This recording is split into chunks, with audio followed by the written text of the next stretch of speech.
Hello दोस्तों, स्वागत है आपका कॉमिक्स टाइम्स में। और आज हम शुरू कर रहे थे कॉमिक्स सूरज की भेंट का दूसरा भाग। पहले भाग में हमने यहाँ तक की कहानी कंप्लीट कर चुके हैं दोस्तों। चलिए शुरू करते हैं दूसरा भाग बिना समय गंवाए।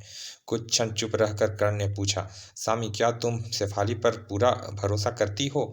हाँ, वह हमारी साथी है। बस मुझे मिलर से उसका मेलझोल पसंद नहीं था, लेकिन अब मुझे उससे कोई शिकायत नहीं है। लेकिन आपने यह सवाल क्यों पूछा? इसलिए कि मेरे पेशे में किसी पर भी पूरा भरोसा नहीं किया जाता। खैर, परसों हम चर्च देखने चलेंगे। इस बीच मैं कुछ और सोचना चाहता हूँ। ओके, अब आप आराम कीजिए, मैं चलती हूँ। सामी चली गई तो कर्ण ने अपना पॉकेट ट्रांसमीटर निकाला और कैप्टन असलम से बात करने लगा, जो कसाई के निकट समुंदर में पनडुब्बी पर मौजूद था। Hello hello Aslam. असलम को अब तक की घटनाओं से अवगत कराने के बाद कर्ण सो गया। और फिर एक दिन छोड़कर दूसरे दिन कर्ण, सामी और शेफाली वैली ऑफ गॉड देखने गए। यह सचमुच खुदा की वादी है।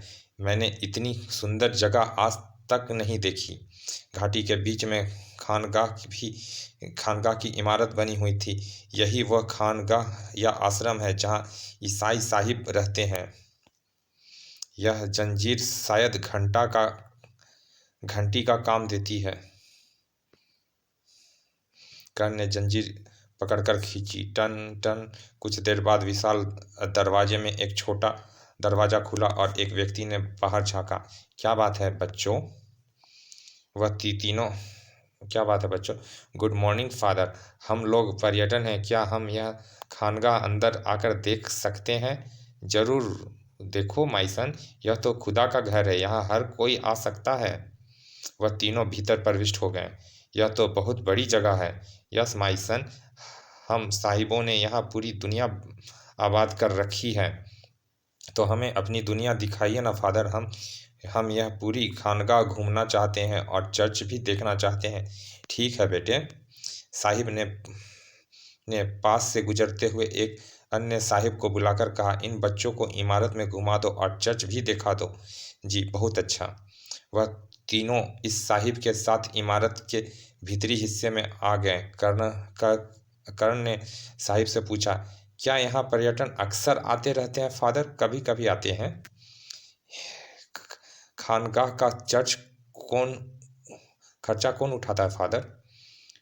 हम अपनी ज़रूरत की सब चीज़ें खुद उगाते हैं। फिर भी कुछ देशों से दूसरे लोग रुपए भेजते रहते हैं। बात करते हुए वह एक तहखाने में जा पहुँचे। क्या यहाँ की सरकार खानगाह का खर्च नहीं उठाती फादर? नहीं, जब यह पुर्तगालियों का राज था तब खानगाह को वजीफा मिलता था। अचानक सामी बोली, जंग के ज़माने में यहाँ एक पुर्तगाली जनरल था, शायद उसका नाम कमांडर डिकोस्टा था। क्या आप उसे जानते हैं फादर? साहिब ने मुस्कुराकर कहा, बच्चों, कहीं तुम खजाने की तलाश में तो खानगाह देखने नहीं आए? क्या यहाँ कोई खजाना छुपा है फादर? पता नहीं बेटे, लेकिन जंग के बाद यह बात जरूर मशहूर हो गई है कि डिकोस्टा ने जंग में लूटा हुआ बहुत बड़ा खजाना कहीं छुपा दिया है। क्या यह बात सच है फादर? पता नहीं बेटे, हमें तो संसार के खजानों से कोई दिलचस्पी है नहीं। चलो अब तुम्हें चर्च भी दिखा देता हूँ। चलिए फादर। एक मैदान पार करके वह चर्च की इमारत के निकट पहुँचे। साहिब ने दरवाज़ा खोला और सब चर्च के हॉल में प्रविष्ट हो गए। कर्ण की दृष्टि पत्थरों में तरासे गए उस सूरज पर टिक गई थी। उसे टकटकी लगाए सामने देखते पाकर सामी बोली, क्या देख रहे हो इस प्रकार? कर्ण सामी की बजाय साहिब की ओर घूमकर बोला, फादर, क्या हम यहाँ एक रात रुक सकते हैं? वास्तव में मैं एक प्रेस रिपोर्टर हूँ। इस प्राचीन खानगाह और चर्च के बारे में एक लेख लिखना चाहता हूँ। यहाँ रुकने की अनुमति तो आपको बिशप ही दे सकते हैं। चलिए उनके पास चलते हैं। बिशप ने उन्हें एक रात वहां रुकने की अनुमति दे दी। उसके बाद साहिब उन्हें एक बड़े कमरे में छोड़कर चले गए। कर्नल साहब, आप यहाँ रात क्यों गुजारना चाहते हैं? मेरा ख्याल है मैंने तुम्हारा खजाना तलाश कर लिया है। शेफाली खुशी से उछल पड़ी। खजाना? क्या वो इसी चर्च में है? शायद। अच्छा बताओ तो आज चांद की कौन सी तारीख है? चांद की तो आज 6 या 7 तारीख होनी चाहिए, और तुम जानती होगी कि चांद 14 दिन में पूरा होता है। आप कहना क्या चाहते हैं? कविता की एक पंक्ति है बीच में, उसे 7वां दिन है। हाँ, यानी 7वां दिन चांद का पूरा होने के बीच में है। मैं आपका मतलब नहीं समझी। अभी समझ जाओगी भी नहीं। रात को बताऊंगा। आओ अभी तो घूमने चलते हैं। रात होते ही। कर्नल साहब, अब तो रात हो गई है। बताइए ना, खजाना कहाँ है? कर्ण ने लेटे लेटे पूछा। क्या टाइम हुआ है? 11 बजने वाले हैं। कर्ण उठा और दरवाजे की तरफ जाते हुए बोला, मैं जरा बाहर एक चक्कर लगाकर आता हूँ, तुम दोनों यहीं रहना। कर्ण बाहर चला गया तो शेफाली ने कहा, सामी, करण तो पहेलियां बुझा रहे हैं, वह साफ बात क्यों नहीं बताते और अब अकेले कहाँ गए हैं? यह तो उनके वापस आने पर ही पता चलेगा। लगभग 1 घंटे बाद कर्ण वापस आया और दरवाजे में घुसते ही बोला, तुम लोग मेरे साथ चलो। मेरा ख्याल है मैंने वह जगह तलाश कर ली है जहाँ उस कमांडर ने खजाना छुपाया था, लेकिन मैं अभी यह नहीं कह सकता कि खजाना वहाँ है या नहीं। दोनों औरतें के चेहरे खुशी से चमकने लगे। शेफाली उठते हुए बोली, मैं जरा बाथरूम होकर आती हूँ, फिर चलेंगे।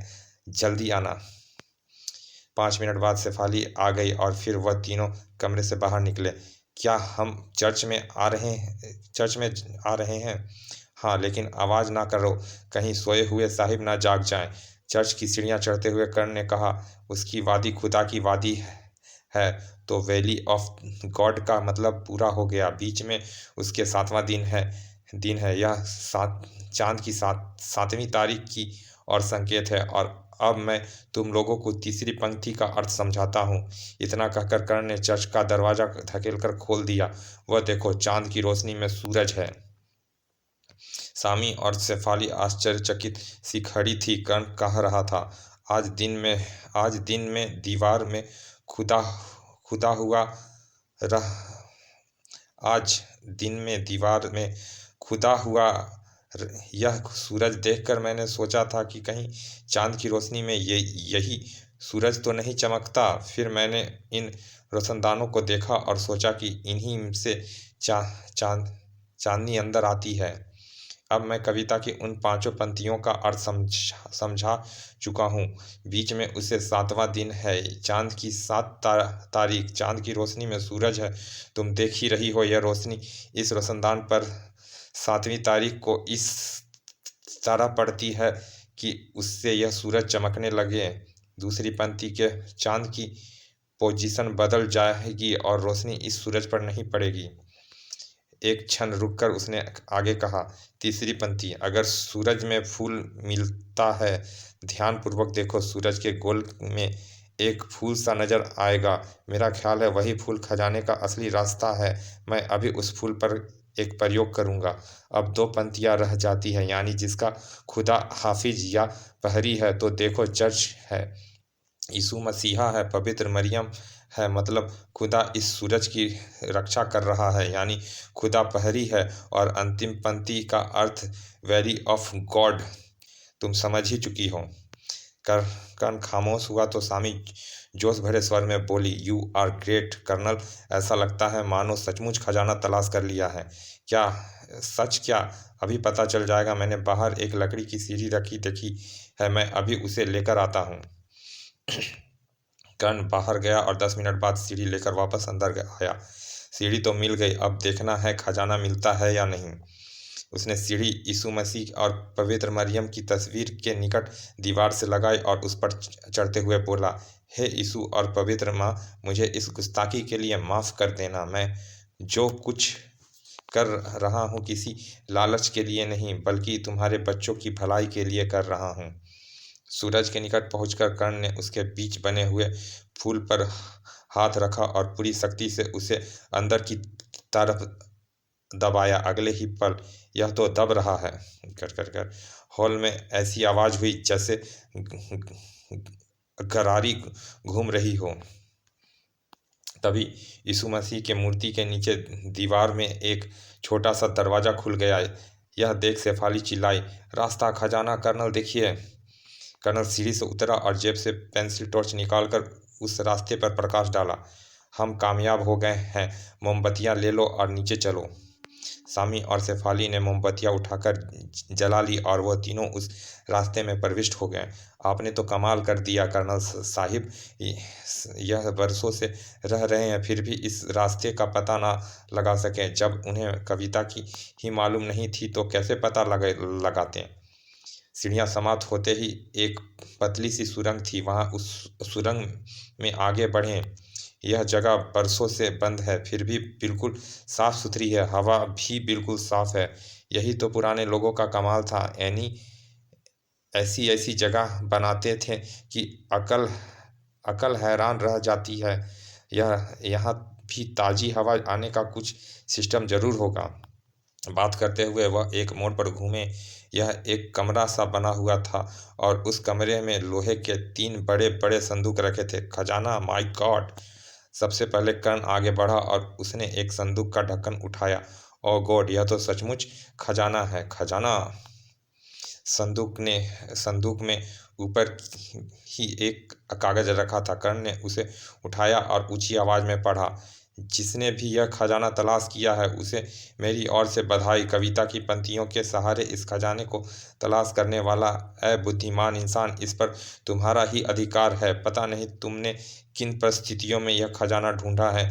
अगर इसको चर्च के रास्ते से ले जाने में कोई कठिनाई है तो मैं बता दूं कि इस सुरंग का एक रास्ता बाहर वैली में निकलता है। दाईं ओर की दीवार में एक रास्ता है। ले जाओ यह दौलत, इस पर तुम्हारा ही अधिकार है।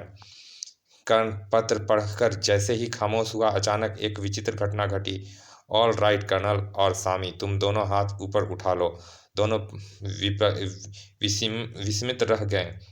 सामी बोली, शेफाली, क्या पागल हो गई हो? हाँ सामी, मैं पागल हो गई हूँ। अब यह खजाना मेरा है। सामी ने क्रोध से कहा, तुम अकेली यह खजाना नहीं ले जा सकती। मैं अकेली नहीं हूँ कैप्टन, सीजर मेरे साथ है। वह खनगाह में प्रविष्ट हो चुका होगा। मैं माइक्रो ट्रांसमीटर पर उससे शुरू से संपर्क बनाए हुए हूँ। सीजर के पास जेट प्लेयर है। यह एक छोटी सी मशीन होती है जिसे अपने शरीर पर बांधकर आदमी जेट के द्वारा 200-300 फुट ऊंची उड़ सकता है और फिर आराम से धरती पर उतर भी सकता है। कैप्टन सीजर जेट प्लेयर से खानगाह में उतर चुका होगा और कुछ ही क्षण में यहाँ पहुँचने वाला होगा। सामी दांत पीसते हुए बोली, तो तुम हमारे साथ गद्दारी करती रही हो? हाँ सामी, कैप्टन सीजर से मैंने अनुबंध कर लिया था कि जब हम खजाना तलाश कर लेंगे तो मैं उसे सूचना दे दूंगी। वह आकर खजाने पर अधिकार कर लेंगे और फिर आधा खजाना मुझे दे देंगे। मिलर की मदद से ही यह अनुबंध हुआ था। इसीलिए मिलर कर्नल को मारने गया था, क्योंकि हम नहीं चाहते थे कि भारत सरकार के आदमी खजाना तलाश करने आए। लो, शायद सीजर आ गया है। मैं कदमों की चाप सुन रही हूँ। और अगले ही क्षण सुरंग के मोड़ पर कैप्टन सीजर स्टेनगन लिए नजर आया। हाँ शेफाली, मैं आ गया हूँ। अब यह खजाना हमारा है। सीजर ने निकट आकर कर्ण और सामी को स्टेनगन से कवर कर लिया। तब शेफाली ने कहा, कैप्टन सीजर, अब तुम इन दोनों को संभालो। वैसे मैं तुम्हें बता दूं कि हमें चर्च के रास्ते से वापस जाने की जरूरत नहीं पड़ेगी। इस सुरंग का दूसरा रास्ता घाटी में भी खुलता है। फिर तो काम बहुत आसान हो गया। हाँ, लेकिन पहले इन दोनों का कुछ करो। यह दोनों बहुत ही खतरनाक हैं। इनकी तुम चिंता ना करो डार्लिंग, मैं इन दोनों को गोली मार देता हूँ। कर्ण पहली बार बोला, मेरा अंदाजा था कि इस तरह की कोई बात जरूर होगी। जब मुझे पता चला कि मिलर शेफाली का दोस्त था तभी से मुझे शेफाली पर संदेह हो गया था। तो अब तो अब आपने अंदाजे को चाटते रहो और मरने के लिए तैयार हो जाओ कर्नल करन। यह कहकर शेफाली ने सीजर से कहा, कैप्टन अब देर ना करो और इन दोनों को समाप्त कर दो। कैप्टन सीजर ने तुरंत स्टेनगन की नाल कर्नल की तरफ घुमाई। ठीक उसी समय एक हल्का सा धमाका हुआ। धाएं! उफ! सबने उस तरफ देखा जिधर से गोली आई थी। वेरी गुड असलम, तुम ठीक समय पर आए। फिर कर्ण ने शेफाली से कहा, शेफाली तुम्हारा सीजर्स तो मारा गया, अब तुम भी पिस्तौल फेंक दो क्योंकि उसमें गोली नहीं है। मैंने दिन में ही तुम्हारे पिस्तौल की गोलियां निकाल दी थी। कैप्टन असलम आगे आया तो कर्ण ने सामी से कहा, यह मेरे साथी कैप्टन असलम है। मैंने खानगाह आने में एक दिन की देरी इसीलिए की थी कि मैं असलम को अपनी मदद के लिए बुलाना चाहता था। परसों मैंने इन्हें ट्रांसमीटर पर संदेश दिया था कि जिसके अनुसार यह कल ही सारंग पहुंच गए थे और साहिब बनकर इस खानगाह में ठहरे हुए थे। मुझे विश्वास नहीं था कि खजाना मिल जाएगा, लेकिन शेफाली से मिलकर मेरी छठी इंद्रियां खतरे की सूचना दे रही थी, इसीलिए मैंने असलम को बुला लिया था। अभी यह अंदर आने से पहले जब मैं सीढ़ी लेने गया था उस समय मैं असलम से मिलकर आया था। असलम ने बताया, आप लोग के सुरंग में आने के बाद मैं चर्च में घुसकर बैठ गया था। कुछ देर बाद जब मैंने इस आदमी को स्टेनगन लिए अंदर जाते देखा तो मैं भी इसके पीछे पीछे यहाँ पहुँच गया। इसी समय अचानक शेफाली ने असलम की ओर अपना पिस्तौल फेंक कर मारा। उधर सामी ने अपनी जेब में रखा हुआ खंजर निकाल फेंका। सामी ने घृणा से शेफाली की लाश देखते हुए कहा, गद्दार कुतिया! अब हम क्या करें कर्नल साहब? अब सबसे पहले हम यह रास्ता तलाश करते हैं जो घाटी में खुलता है। उसके बाद हम वापस चर्च में चलकर ऊपर का रास्ता बंद कर देंगे और सुबह को यहाँ से चले जाएंगे। शहर पहुंचकर मैं और असलम वापस अपने वतन चले जाएंगे और तुम अपने साथियों के साथ आकर घाटी के रास्ते से खजाना निकाल कर ले जाना। हम तुम्हारी सफलता के लिए भगवान से प्रार्थना करेंगे। फिर वह तीनों घाटी वाला रास्ता तलाश करने में लग गए। समाप्त। चलिए दोस्तों, ये कॉमिक्स यहाँ समाप्त होती है और ये काफ़ी अच्छी कॉमिक्स थी दोस्तों। और अभी तक आपने हमारे चैनल को सब्सक्राइब नहीं किया दोस्तों तो प्लीज़ सब्सक्राइब कर दें, ताकि हम आपके लिए ऐसे ही अच्छी अच्छी कॉमिक्स लाते रहें और आप इंजॉय करते रहें। चलिए मिलते हैं फिर ऐसे ही किसी अच्छे से कॉमिक्स के अच्छे से भाग में। तब तक के लिए धन्यवाद। विदा।